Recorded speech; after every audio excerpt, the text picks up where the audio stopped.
tlang kalon lain tlang tu min son saka lau na ruam ka zo lai po in min hwal him china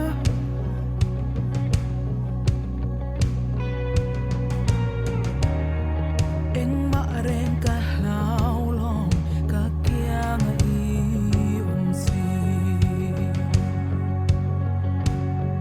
ka be ze lang ka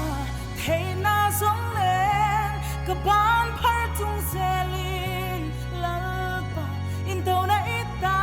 ani ka lau na song i ma ada in ka sai se fo vang lal pa in to na ita ani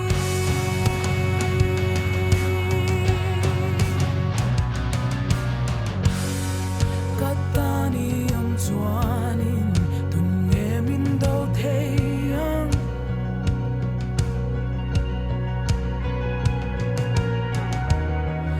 isu itan chuanin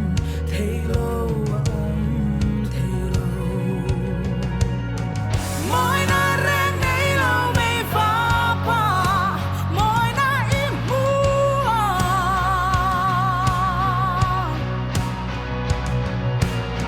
cross torna ka mulai than ro tho le nai hu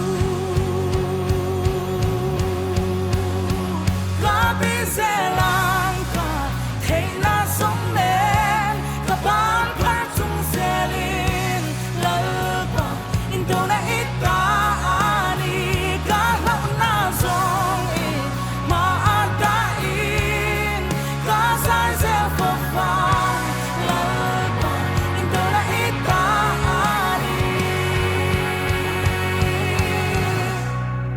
ku bin san te thelo kan ma shwai tu tu kan pathian chak tu eng ma reng in a long thim ma eng tu ini in do na ne tu tu a thil ti thei na ro pui eng ma na ne long ku bin sam te thelo kan ma shwai tu